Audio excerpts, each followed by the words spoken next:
Karnataka news beet follow ಮಾಡಿ, subscribe ಮಾಡಿ. ಅವ್ರಿಗೆಲ್ಲ ಏನ್ರಿ ಮಾತಾಡ್ತೀರಾ ರೀ?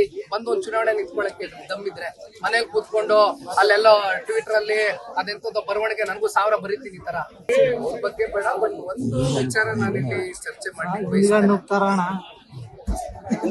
ಡಾಕ್ಟರ್ ರಾಜ್ಕುಮಾರ್ ಅವ್ರನ್ನ ಇಡೀ ಕನ್ನಡ ನಾಡಿನ ಜನತೆ ಅಣ್ಣವರು ಅಂತಕ್ಕಂಥದ್ದು ಬಹುಶಃ ಮೊದಲನೇ ಅಣ್ಣನ ಸ್ಥಾನವನ್ನ ಕೊಟ್ಟಂಥದ್ದು ಅದು ಇಡೀ ಕನ್ನಡ ನಾಡಿನಲ್ಲಿ ಅದು ಡಾಕ್ಟರ್ ರಾಜ್ಕುಮಾರ್ ಅವರು.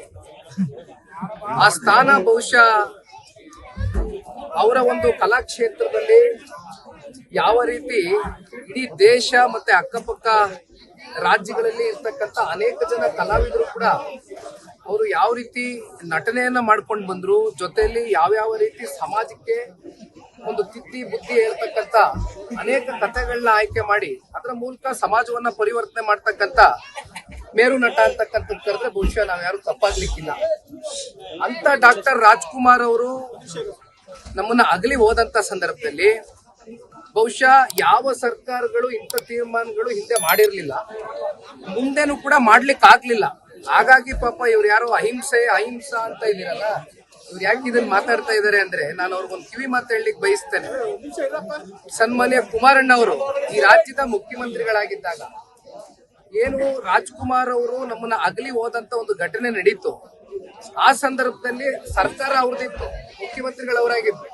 ಆಗ ಅವರು ತಗೊಂಡಂತ ಒಂದು ನಿರ್ಣಯ ಬಹುಶಃ ಮುಂಬರ್ತಕ್ಕಂಥ ದಿನಗಳಲ್ಲಿ ಇಂಥ ಘಟನೆಗಳು ಏನಾದ್ರೂ ಕಲಾಕ್ಷೇತ್ರದಲ್ಲಿ ಸಾಧನೆಯನ್ನ ಮಾಡಿರ್ತಕ್ಕಂಥ ಕಲಾಭಿಮಾನಿಗಳಿಗೂ ಕೂಡ ಗೌರವ ಸಲ್ಲಿಸಬೇಕು. ಜೊತೆಯಲ್ಲಿ ಯಾರ್ಯಾರು ನಟರು ನಮ್ಮ ಒಂದು ಕರ್ನಾಟಕದ ಕ್ಷೇತ್ರಕ್ಕೆ ಒಂದು ಕೊಡುಗೆಯನ್ನ ಕೊಟ್ಟಿದ್ದಾರೆ, ಇಂಥ ದಿನಗಳೇನಾದ್ರೂ ಎದುರು ನೋಡಿದಂತ ಸಂದರ್ಭದಲ್ಲಿ ಮುಂಬರ್ತಕ್ಕಂಥ ಸರ್ಕಾರಗಳು ಈ ರೀತಿಯಾದಂತ ಒಂದು ಗೌರವವನ್ನು ಅರ್ಪಿಸಬೇಕು ಅಂತಕ್ಕಂಥ ಹಿನ್ನೆಲೆಯಲ್ಲಿ ಒಂದು ಮಾರ್ಗದರ್ಶನವನ್ನ ನೀಡಿದಂಥದ್ದು ಸನ್ಮಾನ್ಯ ಕುಮಾರಣ್ಣ ಅವರು ಮೇಲ್ಪಂಕ್ತಿಯನ್ನ ಹಾಕೊಟ್ರು.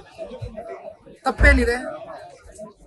ಈಗ ನಾನು ಇನ್ನೂ ಬಹಳ ನನ್ನ ಅಚ್ಚುಮೆಚ್ಚಿನ ಅಂಬರೀಷ್ ಅಣ್ಣ ಅವರು ನಿಧನರಾದಂತ ಸಂದರ್ಭದಲ್ಲಿ ಬಹುಶಃ ಸನ್ಮಾನ್ಯ ಕುಮಾರಣ್ಣ ಅವರು ನಡ್ಕೊಂಡಂತ ರೀತಿ ಏನಿತ್ತು, ಇದು ಬಹುಶಃ ನಾನು ಅಂಬರೀಷ್ ಅಣ್ಣನ ಏನು ಬಹಳ ಹತ್ತಿರದಿಂದ ನೋಡಿದ್ದೇನೆ.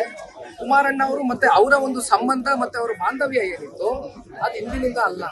ಕನ್ನಡ ಚಿತ್ರರಂಗದಲ್ಲಿ ಹಂಚಿಕೆದಾರರಾಗಿ ನಿರ್ಮಾಪಕರಾದಂತ ಕುಮಾರಣ್ಣ ಅವರು ಜೊತೆಯಲ್ಲಿ ಅಂಬರೀಷ್ ಅಣ್ಣ ಅವ್ರನ್ನ ರಾಜಕೀಯಕ್ಕೆ ಕರೆ ತರಲಿಕ್ಕೆ ನಿರಂತರವಾಗಿ ಅವ್ರ ಜೊತೆ ಇದ್ದಂತ ಒಡನಾಟ ಆ ದಿನಗಳಲ್ಲಿ ನಾನು ಕೂಡ ಚಿಕ್ಕ ವಯಸ್ಸಿನ ಹುಡುಗ, ಅವ್ರನ್ನ ಅವತ್ತಿಂದ ನೋಡ್ಕೊಂಡ್ ಬಂದ್ರು. ಕೊನೆಗೆ ಅವರು ನಮ್ಮನ್ನ ಬಿಟ್ಟೋದಂತ ಸಂದರ್ಭದಲ್ಲಿ ಸನ್ಮಾನ್ಯ ಕುಮಾರಣ್ಣ ಅವರು 2ನೇ ಬಾರಿ ಮುಖ್ಯಮಂತ್ರಿಗಳಾಗಿ ಆಗ ಅವ್ರಿಗೆ ಅರ್ಪಿಸಿದಂತ ಗೌರವ ಅದೇ ಡಾಕ್ಟರ್ ವಿಷ್ಣುವರ್ಧನ್ ರವರು. ಅವರು ನಮ್ಮನ್ನ ಅಗಲೋದಂತ ಸಂದರ್ಭದಲ್ಲಿ ಸರ್ಕಾರಗಳು ಯಾವ ರೀತಿ ಗೌರವ ಅರ್ಪಿಸಿದ್ರು? ಯಾಕೆ ಅವ್ರಿಗೆ ಯಾಕೆ ಸ್ಮಾರಕ ಕೊಡಬಾರ್ದಾಗಿತ್ತು? ನಾವೇನ್ ಬೇಡ ಅಂದಿದ್ವಾ? ಕುಮಾರಣ್ಣ ಅವ್ರ ಮೇಲ್ಪಂಕ್ತಿ ಯಾಕೆ ಕೊಟ್ಟೋದು, ಯಾವ ರೀತಿ ನಡೆಸ್ಕೋಬೇಕು ಕಲಾವಿದರನ್ನ ಅಂತ ಕನ್ನಡ ನಾಡಿನಲ್ಲಿ ಇದನ್ನ ಮಾಡ್ಬೋದಾಗಿತ್ತಲ್ಲ ಮುಂಬಂತ ಸರ್ಕಾರಗಳಲ್ಲಿ. ಅದೆಂತದೋ ಫ್ಯಾನ್ ಮಾರೋ ಗೀನ್ ಮಾರೋ ಅನ್ನೋದಕ್ಕೆ ಯಾರ ಪ್ರಶಸ್ತಿ ಮಾಡಿರೋದು? ಗೌರವ ಕೊಡೋದೇ ತಪ್ಪ? ಅವ್ರಿಗೆಲ್ಲ ಏನ್ರಿ ಮಾತಾಡ್ತೀರಾ ರೀ? ಒಂದೊಂದ್ ಚುನಾವಣೆ ನಿಂತ್ಕೊಳಕ್ಕೆ ದಮ್ಮಿದ್ರೆ ಮನೇಲಿ ಕೂತ್ಕೊಂಡು ಅಲ್ಲೆಲ್ಲೋ ಟ್ವಿಟರ್ ಅಲ್ಲಿ ಅದೆಂತದೋ ಬರವಣಿಗೆ ನನಗೂ 1000 ಬರೀತೀನಿ ಈ ತರ. ಕರ್ನಾಟಕ ನ್ಯೂಸ್ ಬೀಟ್ ಫಾಲೋ ಮಾಡಿ, ಸಬ್ಸ್ಕ್ರೈಬ್ ಮಾಡಿ.